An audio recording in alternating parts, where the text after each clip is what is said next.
How do you learn to speak English? In this video, we'll discuss 3 methods for learning to speak English that really work. But before we do, we first need to talk about how humans learn. This is important because if you have some basic understanding of how we learn, you'll be able to distinguish good learning methods from bad ones. So let's begin. The first thing you need to know is that there are 2 types of learning. The first type of learning is called explicit learning or conscious learning. This is the type of learning where the learner knows that he is learning something and also what is being learned. One example of explicit learning is studying grammar. When you listen to an English teacher explaining the past tense, you're learning English explicitly by consciously memorizing how to use the past tense. The second type of learning is called implicit learning or unconscious learning. In implicit learning, the learner doesn't know what is being learned. Oftentimes, he's not even aware that he's learning something. The learning happens unconsciously. One example of implicit learning is listening to a conversation in English. When you listen to a conversation, your main goal is not to learn English, but to understand the conversation. But by doing the activity, you're simultaneously learning English. You may not realize it, but you're learning many aspects of the English language, the sentence structure, the grammar, the vocabulary, and so on. So we can learn English in 2 different ways, either explicitly or implicitly. The question is, which way of learning is better? To answer this question, consider this. Just like there are 2 types of learning, there are also 2 types of knowledge, explicit knowledge and implicit knowledge. Explicit learning results in explicit knowledge, whereas implicit learning results in implicit knowledge. And there's a very big difference between these 2 knowledges. Accessing explicit knowledge requires conscious thought. You have to think about the knowledge in order to use it. This means that if you want to speak English properly, you have to think about English. You have to think about whether to use the past tense or something else. You have to think about how to form a sentence properly. But that's impossible because when you speak, there's no time to think about any of that. In contrast, accessing implicit knowledge doesn't require conscious thought. You don't have to think about the knowledge in order to use it. Think about how you speak your first language. It's pretty effortless, isn't it? You can speak properly without having to think about any grammar rule. That is possible only because your knowledge of your native language is implicit. For this reason, implicit learning is a much better learning strategy. When you don't have to think about English, it frees up your mind so you can fully concentrate on expressing your thoughts and ideas. Unfortunately, many English students like to learn English in an explicit manner. Some of them spend time on YouTube watching videos about grammar. What they don't realize is that the knowledge they gain from the activity is explicit knowledge, which is almost useless when it comes to speaking. So let me share with you 3 methods for learning to speak English that really work.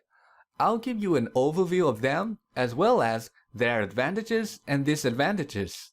And at the end of this video, there'll be a link to a free resource where you can study each of these methods in detail.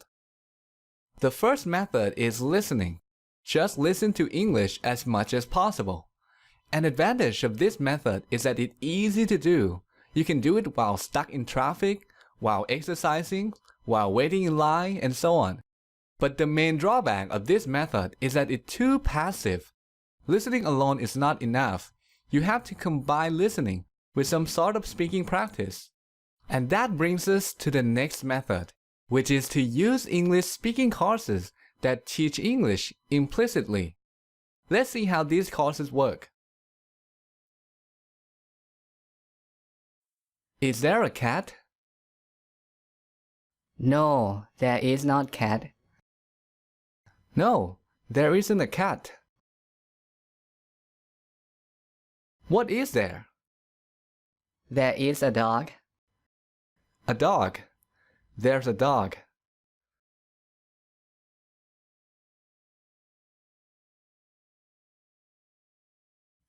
Does Lisa own the dog? No, Lisa doesn't own the dog. No, she doesn't. Lisa doesn't own the dog. Who owns the dog then? Okay, so that's one example. Here's another one.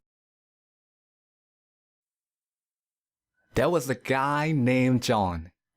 He wanted to own a restaurant.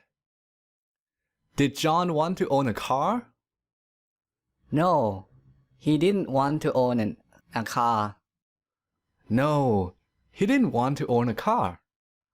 What did he want? He wanted to own a restaurant.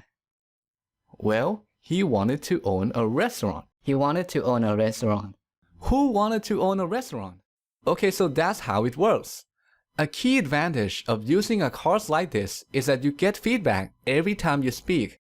This allows you to learn and improve quickly. This is great for beginners. By using a course like this, the learner can expect to see significant improvements in a matter of months. But this method has some disadvantages too, one of which is limited learning. When you use a course like this, you get to learn only the words, phrases, and other things that are used in that course. And this is a problem because in order to speak English well, you need to keep expanding your vocabulary. Another problem is that at some point, it's going to become easy for you to practice with these courses, and you will stop improving. When that happens, you're going to need to use a different method in order to keep getting better. And that brings us to the last method, which is called imitation. This is a practice where you listen to a conversation or a story in English and then try to tell that story in your own words. And by doing so, you get to learn grammar, vocabulary, and other aspects of English. This is a great method for intermediate and advanced speakers. A key advantage of this method is that there are virtually no limits to how much you can learn. The more you practice, the more you learn, and the larger your vocabulary. But the main problem with this method is that it can be difficult for beginners. If right now you can speak English just a little bit, you may not be able to practice imitation effectively. If that's the case, you might want to start with 1 or 2 speaking courses before you start using this method. Okay, so that's an overview of 3 learning methods that work because they're all a form of implicit learning. If you want to learn more about these methods, check out this resource where you can find a tutorial on imitation, a list of recommended speaking courses, and a video series on how to practice listening the right way. Just click here to go to that resource.